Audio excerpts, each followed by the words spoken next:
오늘 우리에게 주시는 하나님의 말씀을 찾겠습니다. 구약성경 사무엘상 16장 13절 말씀입니다.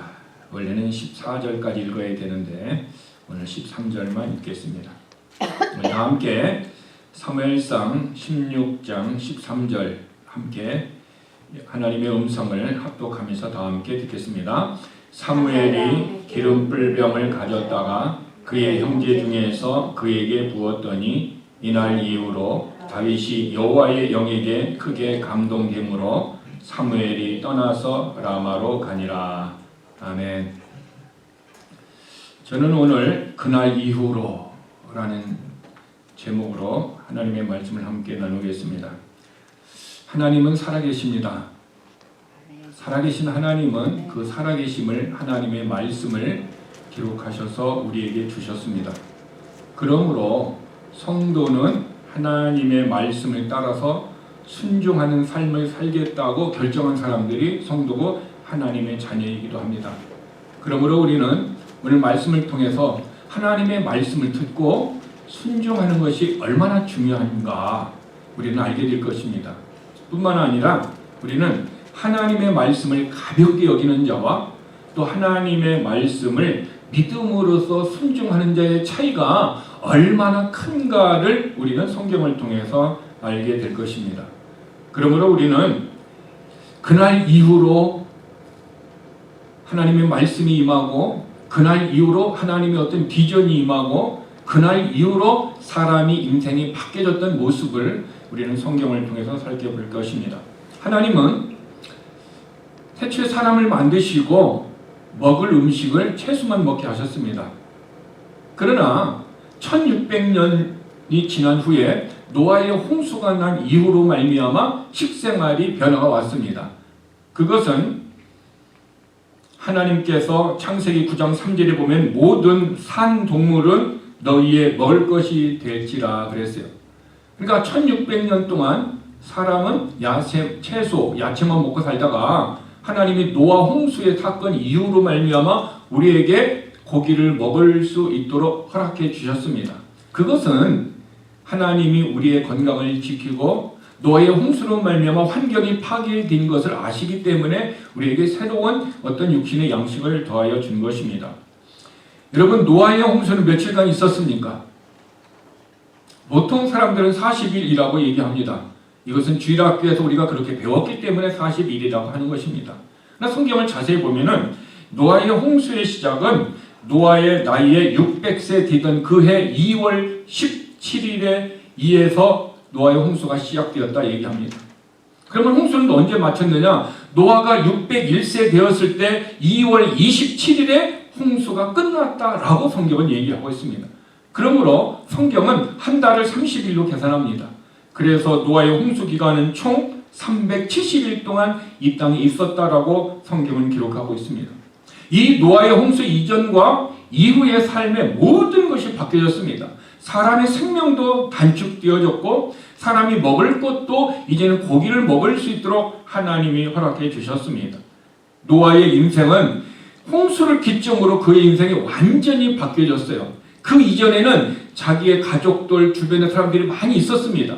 근데 홍수 이후에는 아무도 없고 노아의 홍수로 말미암아 살아가던 8명의 자기의 패밀리만 새로운 삶을 시작하는 이런 놀라운 변화가 있었습니다. 노아의 인생은 그날 이후로 홍수 이후로 완전히 바뀌었습니다.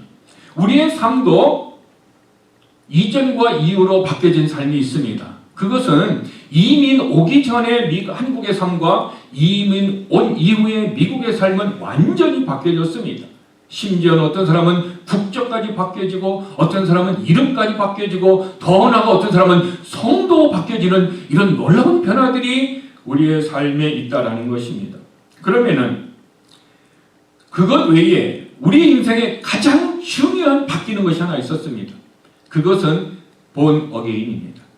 성령님이 내게 온 그날 우리는 본어게인이 되어서 내 영이 새 생명을 얻었고 성령님이 내게 오시기 이전의 삶은 육신을 따라서 살아갔던 실제적으로 영적인 신분이 마귀의 자녀였던 우리의 삶이 성령이 임하고 영이 거듭나고 하나님의 자녀로 신분의 변화가 우리에게 있었다라는 것입니다.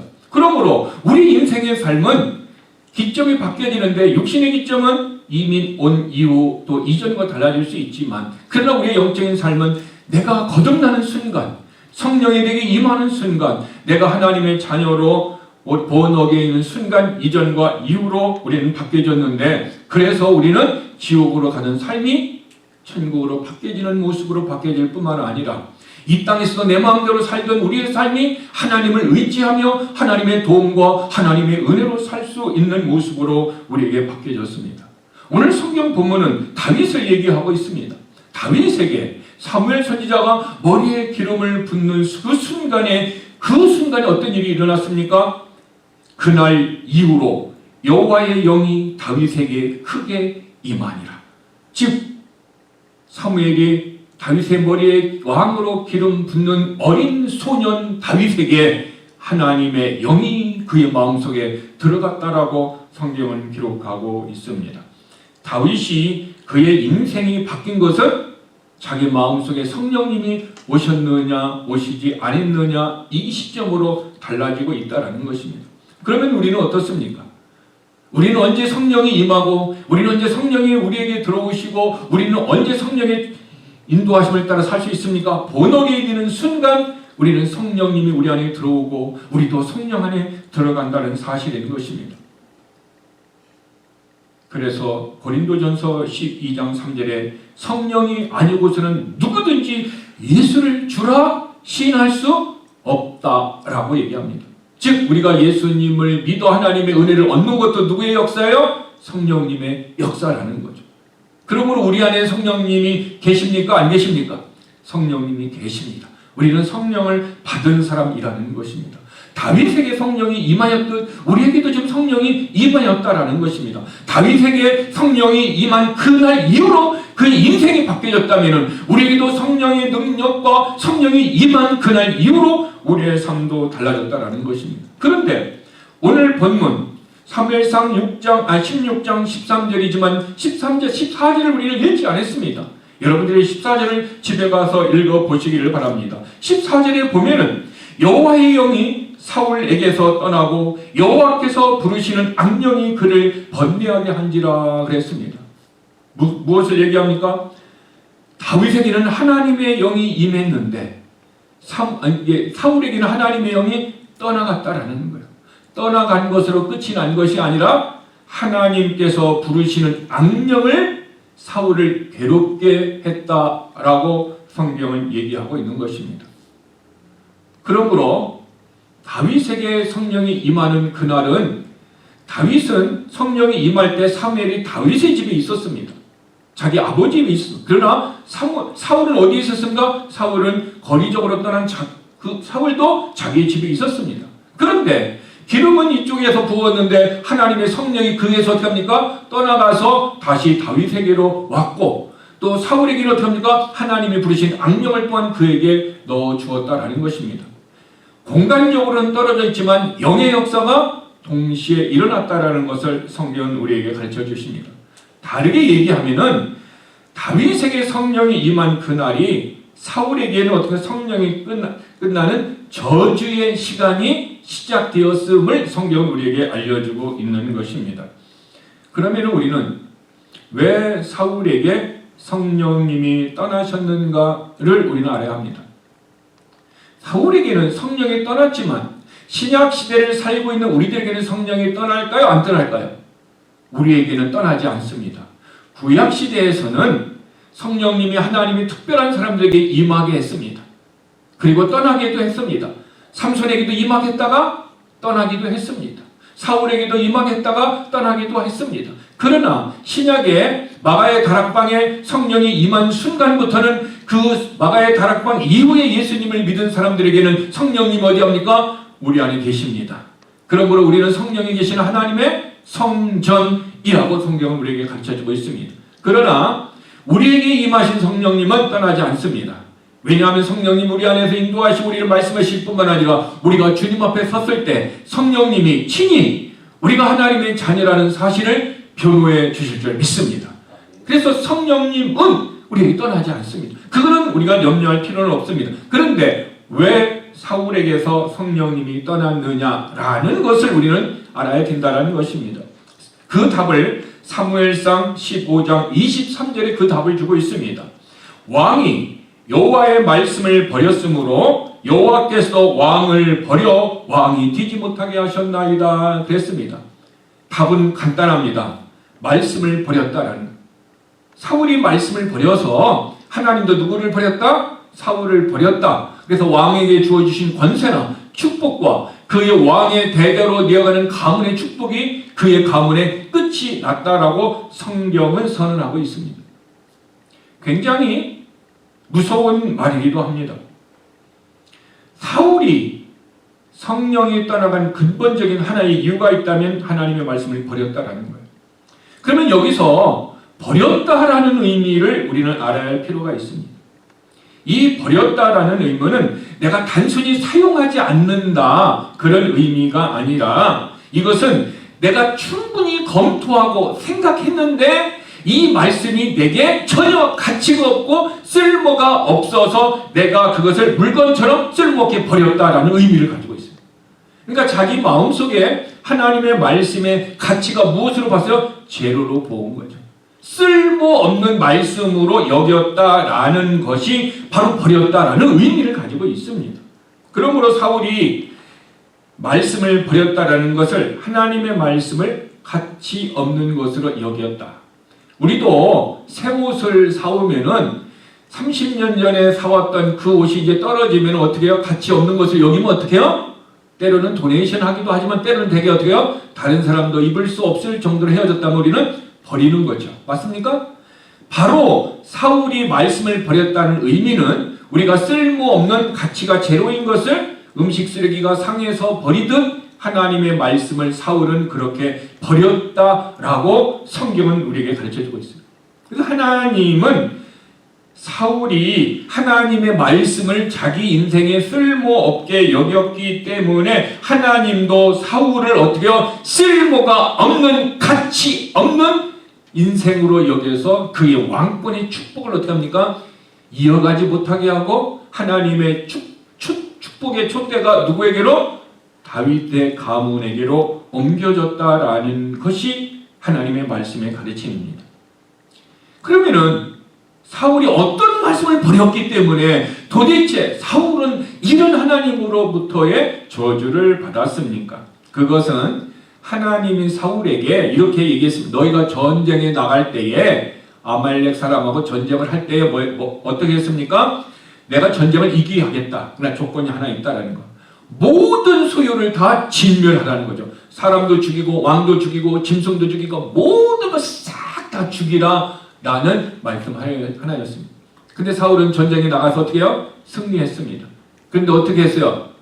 아각 왕을 살려두었고 또 좋은 보기에 좋은 어떻게 합니까? 짐승들을 살려두어서 이렇게 가지고 왔다라는 거예요. 하나님은 진멸하라고 했는데 사울은 그것이 아깝고 또 그것이 있으면 유익이 되기 때문에 하나님의 말씀을 포기했고 자기의 생각을 통해서 짐승을 죽이지 않고 아각을 죽이지 않았습니다. 어떻게 우리가 생각할 때 보면은 그럴 수도 있다라고 생각이 되어집니다. 맞습니까? 우리들도 그렇게 흔히 할 수도 있는 상황입니다. 그런데 하나님은 내가 내 말을 듣지 않는다라는 것은 나를 업신여겼다라고 하나님은 선언을 하셨다라는 것입니다. 그래서 하나님은 진멸하라는 하나님의 말씀대로 순종하지 아니한 사울에게서 성령을 거두가셨습니다. 신약에서는 갈라디아 6장 7절에서 이렇게 얘기합니다. 사람이 무엇으로 심든지 그대로 거둔다 얘기하고 있습니다. 그래서 성령을 위하여 심는 자는 영생을 거두고 육체를 위하여 심는 자는 썩어질 것을 거둔다라고 신약에는 이 말씀을 주고 있습니다. 바로 이 말씀의 주인공이 누굽니까? 사울 왕이다라는 사람. 바로 신약의 말씀이 그에게 그대로 이루어졌다라는 것을 우리는 알 수 있습니다. 그래서 저와 여러분의 삶이 하나님의 말씀을 버린다라는 그 개념은 음식을 내가 먹기 싫어서 남은 음식을 또 상했기 때문에 쓸모없어서 버리듯이 하나님의 말씀의 가치를 제로로 마음속으로 판단해서 그렇게 버리면은 하나님은 그것을 하나님을 버렸다라고 하나님은 인정하신다라는 거예요. 꼭 기억해야 될 것은요. 요한복음 1장 1절이에요. 태초에 말씀이 계시니라 이 말씀이 하나님과 함께 계셨으니 이 말씀은 곧 하나님이시라고 그랬어요. 말씀이 하나님이라는 거죠. 그러니까 하나님의 말씀을 버린 것은 누구를 버린 거예요? 하나님 자신을 버린 것이다라고 same, 똑같다라고 성경은 얘기하고 있습니다. 그래서 사무엘상 15장 23절에 왕이 여호와의 말씀을 버렸으므로 여호와께서도 왕을 버렸다. 성경은 우리에게 아주 고통스러운 그 말씀을 우리에게 가르쳐주고 있습니다. 그런데 사울만 하나님의 말씀을 버린 것이 아니라 이스라엘 백성 자체가, 민족 자체가 어떻게 했습니까? 하나님을 버렸다라고 성경은 얘기하고 있어요. 사무엘상 10장 19절에 너희는 너희를 모든 재난과 고난 중에서 친히 구원하여 내신 너희의 하나님을 오늘 버리고 이루기를 우리 위에 왕을 세우라 하는도다 그랬습니다. 지금 이스라엘 백성들이 사무엘 선지자 앞에 모여가지고 이렇게 얘기하는 거예요. 우리가 왕을 달라, 왕을. 눈에 보이지 않는 하나님이 왕이 아니라 눈에 보이는 사람의 왕을 달라 얘기했더니 하나님은 그것을 이렇게 평가하셨으면 너희는 하나님을 오늘 버렸다 얘기하고 있어요. 우리가 생각하는 것과 하나님의 생각이 너무 다릅니다. 그래서 이사야서에도 너희의 생각과 내 생각은 다르다라고 이사야 선지자를 통해서 우리가 하나님의 생각과 우리의 생각이 다르다는 것을 얘기하고 있습니다. 이스라엘 백성들은 오늘 하나님을 버렸다라고 얘기하고 있는 것입니다. 버렸다라는 의미는 하나님을 가치 없게 여겨 거절했다, 리젝시켰다는 거, 리젝시켰다라는 거예요. 하나님 자신이 우리 인생에 가치가 없다라는 거예요. 제가 어떤 분을 전도를 했습니다. 예수를 믿어야 됩니다. 예수를 믿어야 하나님의 자녀가 되고 지옥에 가지 않고 천국에 갑니다. 라고 전도를 했더니 그분이 목사님 나 지옥 갈 거예요. 하나님의 말씀의 가치가 믿음에는 지옥에서 천국으로 간다고 했는데 인생의 목적지가 지옥으로 가는 인생이 천국으로 가는 인생으로 바뀐다라는 올바른 지식의 말씀을 주었는데 그는 지옥에 가겠다라고 하나님의 말씀을 어떻게 해요? 리젝시켰어요. 이것을 성경은 버렸다라고 하는 거예요. 근데 이것을 누가 했어요? 이스라엘 백성이 했다라는 거예요. 그러므로 하나님의 말씀이 내 인생에 가치가 없다라는 거죠. 우리의 마음속에 성령님이 하나님의 말씀을 기억나게 하고 하나님의 말씀을 통하여 때로는 위로를 주시고 평안을 주십니다. 맞습니까? 근데 하나님의 말씀은 때로는 우리의 어때요? 양심에 고통을 주어서 마음이 두근두근 심장이 막 더 평소보다 두근두근 뛰게 하며 양심의 고통을 주실 때도 있습니다. 맞습니까? 그러면은 그때 우리는 어떻게 결정을 합니까? 저도 이 말씀을 보면서 제 자신의 모습을 보았어요. 때로는 성령님께서 내 영을 두드려서 양심을 통하여 이렇게 할 때 내가 하나님의 말씀을 알고 있는데 그대로 순종했는가? 알고 있음에도 불구하고 나의 이익 때문에, 나의 자존심 때문에, 나의 체면 때문에 이 말씀 앞에서 내가 거짓말하고 다른 것을 선택했는가? 나의 삶을 쭉 뒤돌아 보았을 때에 나의 삶이 하나님의 말씀을 리젝시켰던 모습들이 많이 있었던 것을 발견했습니다. 물론 시간이 지난 후에 내가 그렇게 살았던 것을 하나님 앞에 회개하고 다시 회복된 모습으로 왔지만 그럼에도 불구하고 내가 하나님의 삶을 리젝시키고 거절하였던 버렸던 삶이 제 인생 가운데 있었다라는 것을 저는 거짓말할 수 없다라는 것입니다. 그것은 뭡니까? 바로 이스라엘 백성이 하나님의 말씀을 버리듯이 내 자신도 하나님의 말씀을 버리는, 리젝시키는 일이 내 인생 가운데 있었다라는 사실인 것입니다. 그것은 하나님의 말씀이 지금 내 인생에 결단을 할 때 유익으로 삼은 것이 아니라 뭐가 되어졌어요? 하나님의 말씀대로 하니까 뭐가 됐어요? 손해가 되어지고 이렇게 결정하는 것이 이익이 되기 때문에 이렇게 결정을 한 거였어요. 그래서 우리의 삶을 보면은 항상 내게 이익이 되느냐, 유익이 되느냐, 아니느냐에 따라서 결정하게 되어 있습니다. 그래서 성도들이 교회를 찾을 때도 내가 이 교회 가면 사람이 많으니까 잡도 잡을 수 있고 많은 사람을 알 수 있고 내가 비즈니스를 하니까 이 사람들이 내 비즈니스 가서 잘 될 수 있다라는 육신적인 이익 때문에 교회를 선택할 수도 있습니다. 그럼 어떤 사람들은 그게 아니야. 내 영혼이 하나님의 말씀 앞에 올바른 양식을 먹고 내 영혼의 마지막 하나님 앞에 서는 그날 부끄럼 없이 서기 위하여 진정한 믿음 생활을 하기 위하여 내 육신의 유익보다는 내 영적인 유익을 위한 강단에서 하나님의 말씀이 선포되지는 그런 교회, 그런 교단들을 우리는 선택할 수 있는 의지가 있을 때에 많은 사람들은 자기 육신의 유익이 되는 것을 선택할 수 있게 되는 것입니다. 그것은 내 몸의 인간의 육신의 유익을 우선순위에 두었지 영적인 삶을 두 번째로 밀렸기 때문인 것입니다. 바로 사울이 하나님의 말씀을 거절한 것과 우리의 삶에서 우리가 성령님이 역사할 때 그 하나님의 말씀을 거절한 것은 다르지 않다라는 것입니다. 그러면 하나님의 말씀을 거절하고 멸시하는 자에게는 성경은 어떤 결과가 있는가? 그것은 굉장히 이 결과를 아는 것은 중요시 해야 됩니다. 잠언 13장 13절에 보면 하나님을 멸시하는 자는 자기에게 패망을 이루고 계명을 두려워하는 자는 상을 받느니라.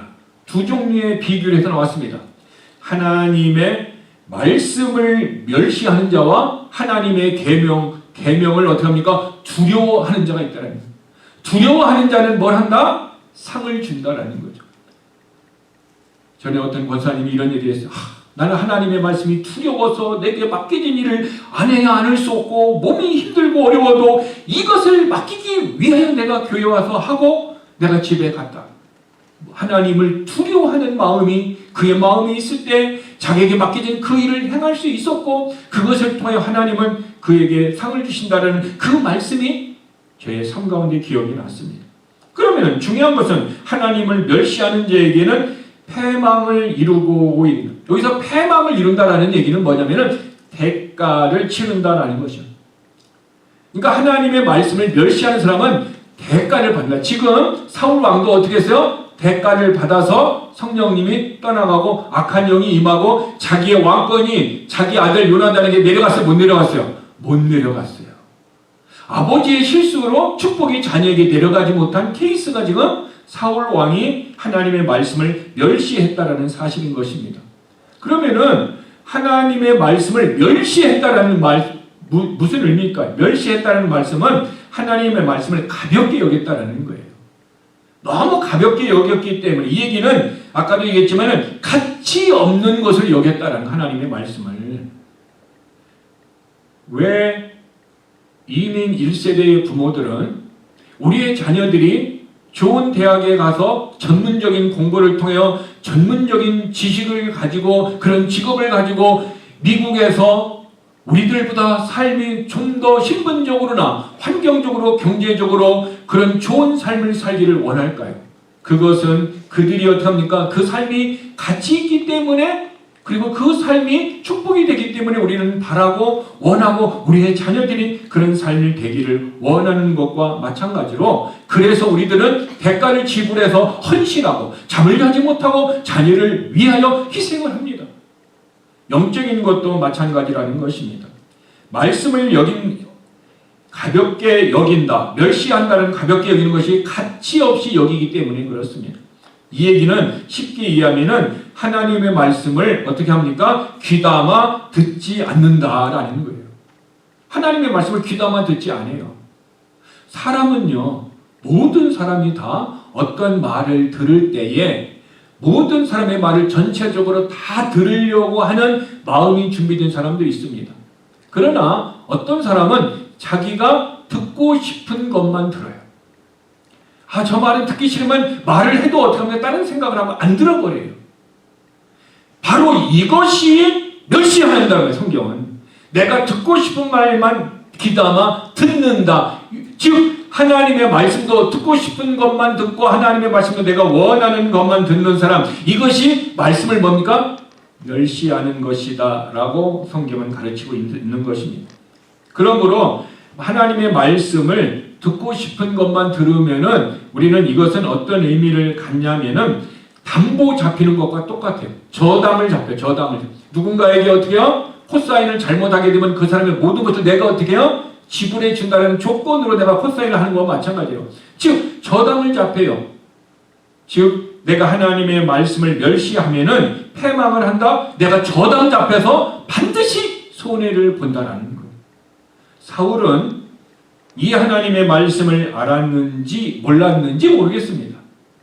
잠언 13장 13절의 말씀 우리는 분명히 마음속에 새겨둬야 합니다. 하나님의 말씀을 내가 귀담아 듣지 않고 소홀히 여기고 가볍게 여기는 사람은 어떻게 한다? 저당 잡혀서 모든 것을 잃어버린다. 이것이 하나님의 말씀을 멸시하는 자에게 주는 결과라는 사실을 우리는 기억해야 합니다. 그래서 민수기 15장 31절에 그 사람은 여호와의 말씀을 멸시하고 그의 명령을 파기하였은즉 그의 죄악이 자기에게로 돌아가서 온전히 끊어지리라. 굉장히 우리의 마음에 복잡하고 두려운 말씀을 주고 있습니다. 그 사람은 지금 어떤 사람을 얘기하고 있습니다. 그 사람은 여호와의 말씀을 멸시했다. 귀로 어떻게 합니까? 듣고 싶으면 듣고 귀담아 듣지 않고 가볍게 여겼다. 그래서 어떻게 되었습니까? 그리고 그의 명령을 파기하였다. 하나님의 말씀을 무효화시켰기 때문에 그의 죄악이 자기에게로 돌아가서 온전히 끊어졌다. 누구에게 임한 겁니까? 사울에게 그대로 임했고 또 누구에게 의해서 삼손에게 그대로 약속이 임했다라는 거죠. 그러니까 하나님의 말씀은 그냥 말씀으로 끝나는 것이 아니라 지키는 자에게는 놀라운 은혜와 축복이지만 이 말씀을 어떻게 합니까? 파기하고 가볍게 여긴 자는 저당 잡힌 자와 같이 대가를 치르게 했다라는 거죠. 그러면 중요한 것은 여기서 그 사람이 누구냐라는 거예요. 앞에 문맥을 보면은 고의로 죄를 범하는 자를 얘기하고 있어요. 하나님의 말씀을 알고 있는데 성령님을 통해 우리에게 역사하고 있음에도 불구하고 내가 말씀을 고의로 범하는 자에게는 어떻게 한다? 너의 삶이 저당 잡힌 거와 같이 어떻게 한다? 대가를 지불하게 하고 잃어버리게 한다라는 것이 하나님의 말씀입니다. 그러므로 우리가 사무엘상 10장 19절에서 하나님을 오늘 버리고 했던 이스라엘 백성의 삶에 버리고라는 삶에서 하나님이 내 인생을 통치하고 내 인생을 도와주고 하나님이 우리 교회를 인도하고 우리의 가문을 인도하고 우리의 자녀를 인도하는 그것을 내가 어떻게 해요? 리젝시켰다라는 거예요. 그러니까 하나님의 능력보다는 누구의 능력이 옳다? 내 능력이, 내 판단이 옳다라고 높이 있는 사람, 말씀 위에 서 있는 사람, 이 사람이 어떻게 합니까? 하나님의 말씀을 리젝시킨 자라는 거예요. 그래서 의도적으로, 고의적으로 하나님의 말씀을 믿지 않고 그것을 거부했다라고 성경은 얘기하고 있는 것입니다. 그러므로 우리는 이 하나님의 말씀을 가볍게 여기서는 안 됩니다. 사울은 왜 하나님의 말씀을 버렸습니까? 우리는 사울이 하나님의 말씀을 버렸던 사울의 마음을 알아야 합니다. 이 사울이 하나님의 말씀을 버린 그의 마음의 밑바닥에는 치명적인 어떤 동기가 숨어 있습니다. 그것은요, 사무엘상 15장 24절에 답이 있습니다. 내가 여호와의 명령과 당신의 명령을 어긴 것은 이제 하나님과 사무엘을 통해서 하나님의 말씀을 들은 것을 내가 어긴 이유가 있다. 내가 그것을 버린 이유가 있다. 가치 없게 내가 어긴 이유가 있다. 그 이유를 지금 사울 왕은 누구에게 설명하고 있어요? 사무엘에게 지금 설명하고 있어요. 그 이는 무엇이 어긴 것은 내가 백성을 두려워하여 그들의 말을 청종하였습니다. 자기 밑바닥에는 사울 밑바닥에는 하나님을 두려워하는 것이 아니라 누구를 두려워했어요? 백성을 두려워했다는 거죠. 백성. 오늘날로 얘기하면 민주주의에 여론이 있는데 그 여론이 두려워서 자기가 하나님의 말씀을 버렸다라고 그는 솔직하게 고백하고 있습니다. 여기서 우리가 판단해야 될 것이 무엇이냐면은 사울 왕에게 있어서 마음속에 있는 진짜 왕은 누굽니까? 하나님이 말씀이 아니라 누구예요? 백성들이에요, 백성들. 백성들이 왕으로 있기 때문에 백성들이 말이 두려워서 어떻게 했어요? 그가 백성들 말대로 죽이지 않고 짐승들을 다 가지고 와서 백성들에게 골고루 나누어주는 일을 했다라는 것입니다.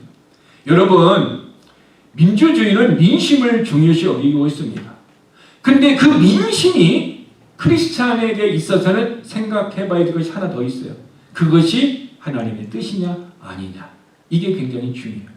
성경에도 민심이 있었어요. 12명의 정탐꾼이 이스라엘을 정탐하고 왔어요. 그렇죠? 스파이들이 딱. 근데 몇 대 몇으로 갈라졌어요? 10대 2로 갈라졌어요. 10명은 안 된다, 안 된다, 안 된다. 2명은 된다, 된다, 된다 그랬어요. 투표했으면 어떻게 돼요? 민심에 의하면은, 그리고 여론에 의해서 하면 민주주의 방식이 뭐 어떻게 되면 들어가요, 못 들어가요? 안 들어가고 다시 어떻게 해요? 다시 이집트 땅으로 빼겨야 되는 거예요. 그런데 하나님은 모세를 통해서 어떻게 했습니까? 여호수아와 갈렙에게 다른 영을 주고 그 성령에 따라 그들이 담대하게 선포하게 하고 여론과 민심이 하나님의 말씀을 무너뜨리지 못하게 하나님의 말씀을 붙들고 그들은 들어갔습니다. 우리 인생에 이것은 굉장히 중요합니다. 우리가 삶을 살 때 누구를 위하여, 누구 때문에 그렇게 하지 마세요. 내가 만약에 일을 결정했다면 누구 때문에? 오직 하나님 때문에. 내 마음에 계신 하나님이 나를 권고하고 하나님의 말씀이 나를 붙들기 때문에 나는 내 인생을 선택했고 하나님의 말씀이 원하기 때문에 나는 이것을 결정했고 하나님의 응답 때문에 내 인생은 하나님의 발걸음을 향하여 나아갔다. 이 삶이 믿음의 삶이고 이것이 여호수아와 갈렙의 삶이고 이 삶이 하나님이 붙드는 삶이고 이 삶이 하나님의 축복 주시는 삶이라는 것을 기억하시길 바랍니다. 이렇게 사는 사람들에게 고난이 없는 것이 아니에요. 고난이 있지만 그 고난을 이기고 정복하고 나갈 수 있는 하나님의 능력이 임하게 되는 것을 기억하시길 바랍니다.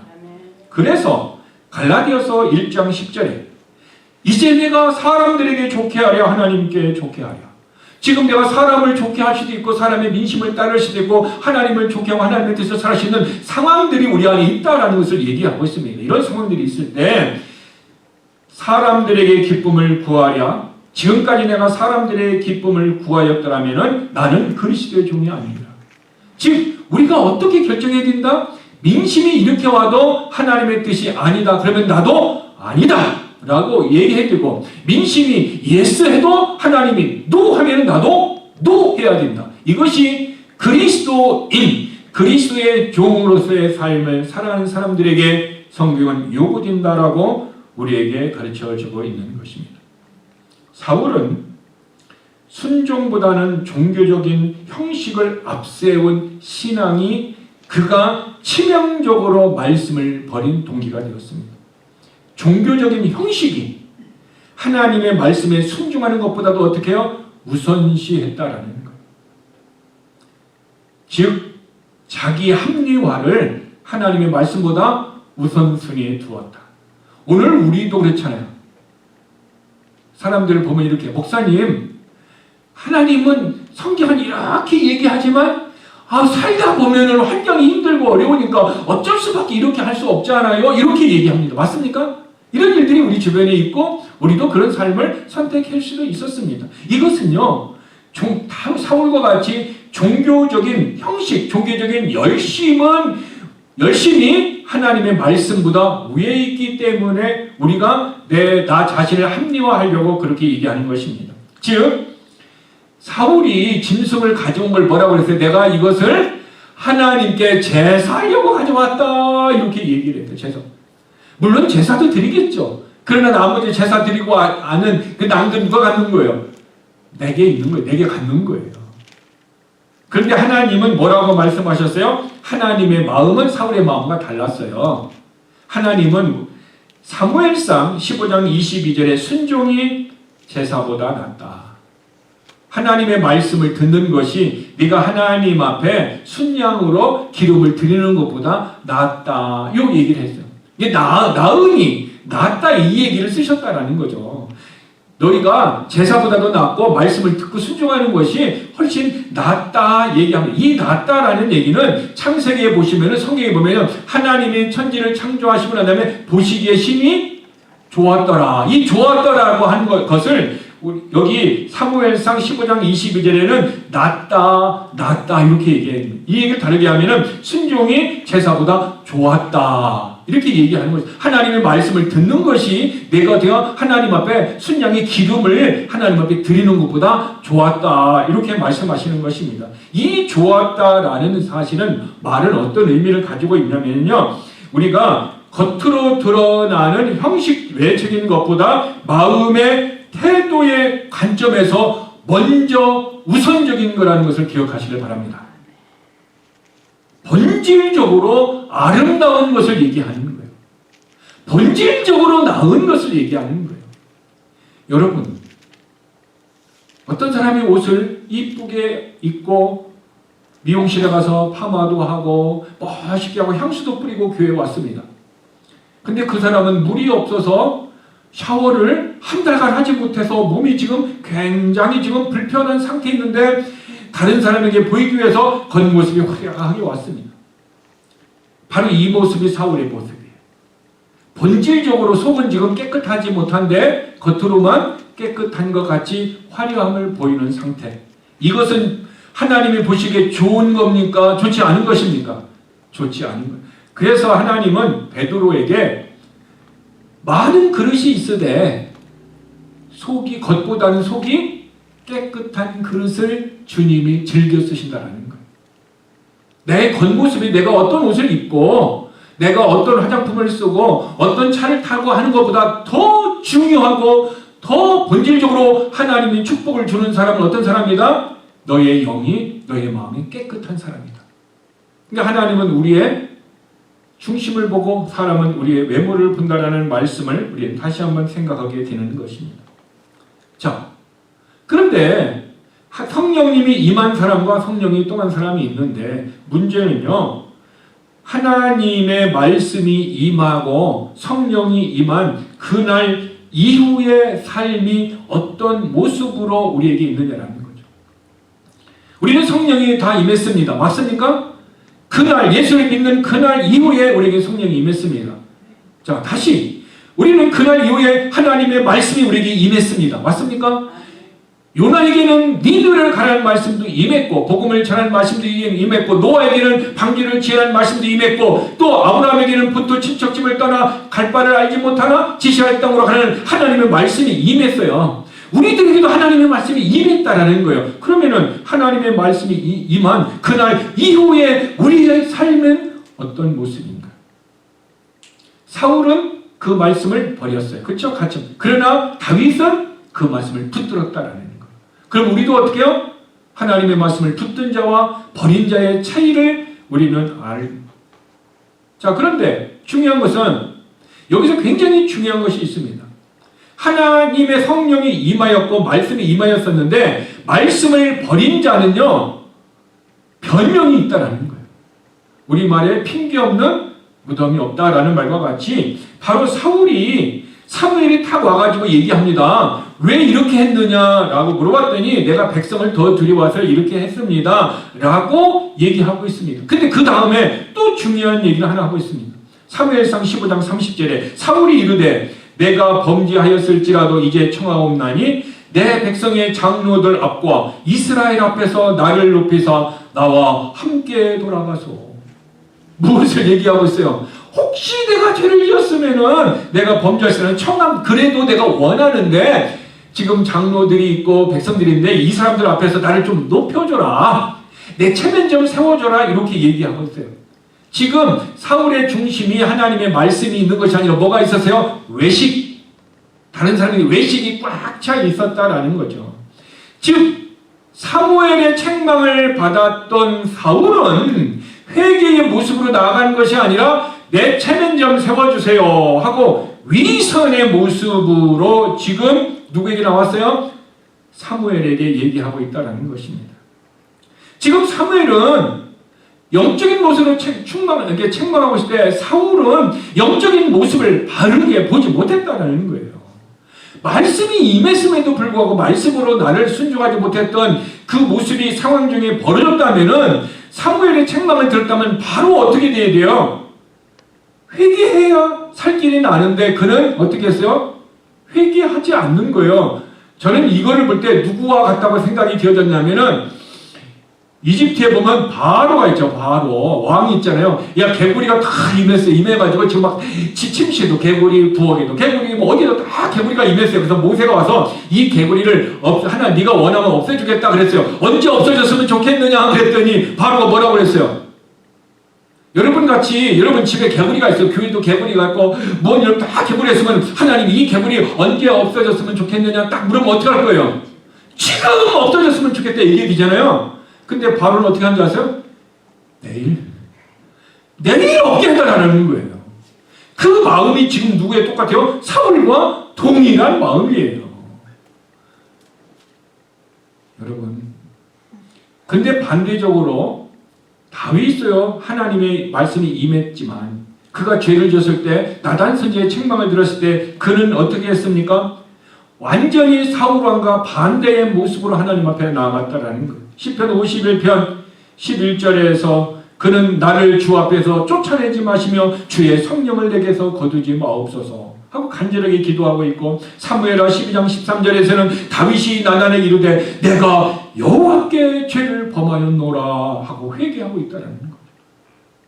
여러분, 하나님의 말씀이 임하였어도요, 그 말씀이 버린 사람과 순종한 사람이 있지만 둘 다 버렸을 경우가 있죠. 다윗도 버리고 사울도 버렸지만, 그러나 진짜 하나님의 은혜로 살기를 원하는 다윗은 어떻게 했습니까? 회개의 모습으로 나아갔지만 사울은 어떻게 했습니까? 다른 사람들과 백성들과 장로들 앞에 그래도 나를 좀 높여줘라, 이렇게 체면에 있는 위선의 모습으로 나아갔습니다.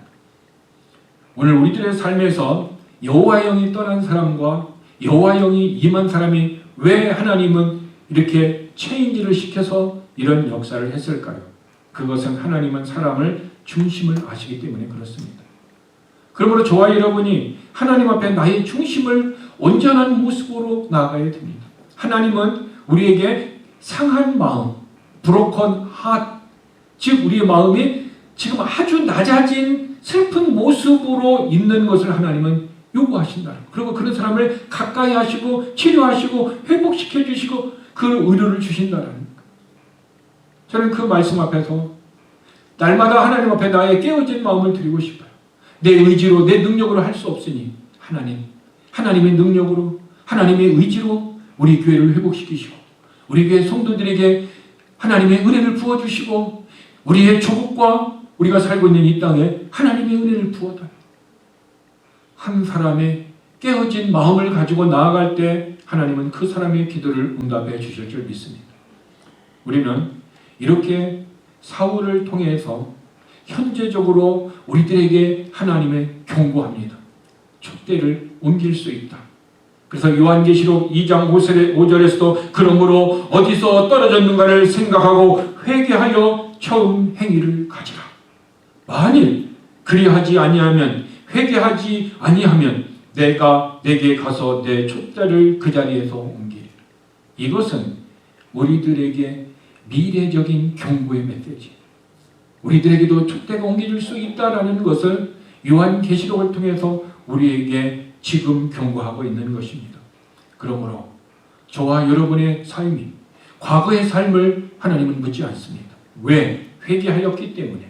흰눈보다도 양털보다도 깨끗하게 하셨고 또한 기억하지 않는다라고 했습니다. 그러면은 내일이 아니라 바로와 같이 내일이 아니라 오늘부터 우리의 삶이 상한 마음을 가지고 깨끗한 마음을 가지고 주 앞에 나가 연약한 우리의 모습을 내보이고 다시 하나님의 은혜로 치유받고 다시 하나님의 능력으로 우리의 교회가 회복되고 우리의 가문이 회복되고 우리의 자녀들이 하나님 앞에 믿음으로 나아가는 은혜를 입을 수 있는 그날이 지금 오늘 이 시간 우리의 결단과 믿음을 통하여 승리할 수 있는 우리의 삶이 되시기를 주님의 이름으로 축복합니다.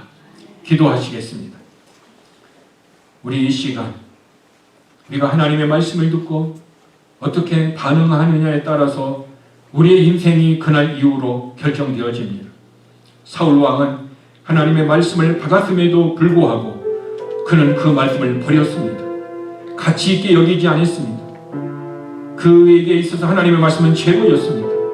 그래서 그는 그의 삶이 저당 잡힌 자와 같이 많은 것을 잃어버렸습니다. 그러나 다윗은 하나님의 말씀을 버렸음에도 불구하고 그가 다시 회개를 통하여 다시 회복되어서 그날 이후로 다윗의 삶은 하나님의 은혜로 회복과 축복과 그의 가문의 역사하심이 하나님의 역사가 떠나지 않았습니다. 오늘 우리들의 살아가야 할 길이 우리는 사울의 길이 아니라 성령이 역사하셨던 다윗의 길입니다. 성령의 역사하면 우리의 삶도 하나님의 은혜 가운데 나아갈 수 있습니다. 성령을 받은 그날 이후 우리는 하나님의 말씀을 받았습니다. 이제 하나님의 말씀을 받은 이후 우리의 삶이 과거에 비록 사울과 같은 모습을 연약하여 힘든 가운데 있었을지라도 다윗과 같이 다시 회개하고 다시 회복되어서 말씀을 받은 그날 이후 다시 하나님 앞에 은혜 가운데 나아가시고 귀한 모습으로 주 앞에 설 수 있도록 하나님 도와달라고, 하나님 역사해달라고 우리 다 함께 합심으로 기도하시겠습니다. 아버지 하나님 감사합니다. 예수를 죽은 자 가운데서 살리신 이의 영이 너희 가운데 거하시며 그리스도 예수를 죽은 자 가운데서 살리신 이가 너희 가운데 거하시는 그의 영으로 말미암아 너희의 죽을 몸도 살리시리라 약속해 주셨습니다. 하나님이 내 영에 거하여 주셔서 감사합니다. 오늘도 하나님의 영에 따라 예배자로 하나님 앞에 나와 예배할 수 있도록 믿음을 주셔서 감사합니다. 우리의 삶 가운데 이제 하나님의 말씀을 받은 그날 이후로 우리는 그 말씀을 리젝시키지 말고 우리는 그 말씀을 붙들고 어떤 환난과 고난과 역경 가운데 있어서도 그 말씀을 붙들고 살아감으로 말미암아 주님 앞에 섰을 때에 2달란트나 5달란트 받았던 자와 같이 착하고 충성된 종이라는 하나님 앞에 우리의 영적인 인생의 졸업장을 받을 수 있도록 하나님 오늘 성령으로 우리를 인도하실 때에 그 말씀에 순종할 수 있는 믿음의 역사를 우리에게 부어 주시옵시고 성령의 역사로 말미암아 우리 안에 믿음의 열매가 있어서 믿음의 열매로 말미암아 우리 환경이 힘들고 어떤 환경의 골짜기를 걷는다 할지라도 다시 일어나서 하나님 앞에 서서 다시 하나님의 말씀 앞에서 우리가 믿음으로 나가시도록 하나님 도와주시옵소서. 환경이 좋아졌기 때문에 믿음으로 사는 것도 아니고 내 인생이 어떤 축복이 있었기 때문에 남은 것이 아니라 하나님의 말씀을 따라 하나님의 은혜를 따라 하나님의 인도를 따라서 하나님의 영의 역사를 따라 나아갈 수 있는 믿음의 사람, 성령의 사람, 말씀의 사람이 되도록 하나님 도와주시옵소서. 하나님의 말씀을 받은 그날 이후 우리의 삶이 고난이 없게 하여 주시옵소서. 하나님의 말씀을 받은 그날 이후로 우리의 삶의 걱정이 떠나가게 하여 주시옵소서.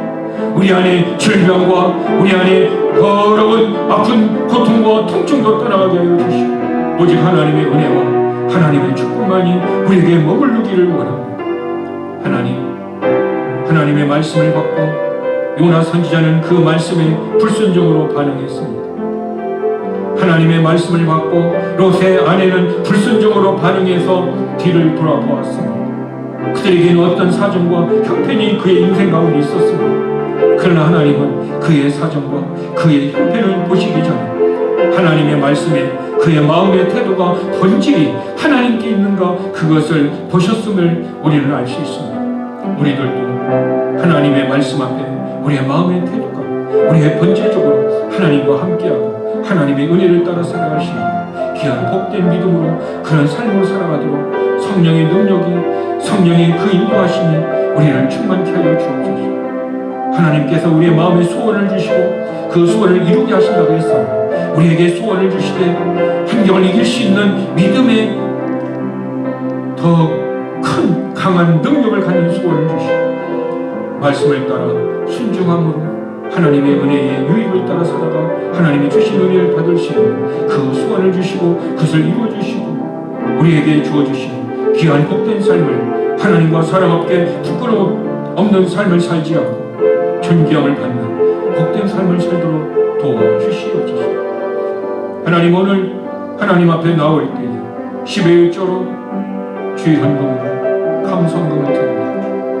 내 마음에 소원하는 기도의 제목도 하나님 앞에 드립니다. 이삭과 같이 내 몸이 산재물이 되어서 하나님 앞에 드립니다. 하나님 받아주시옵소서.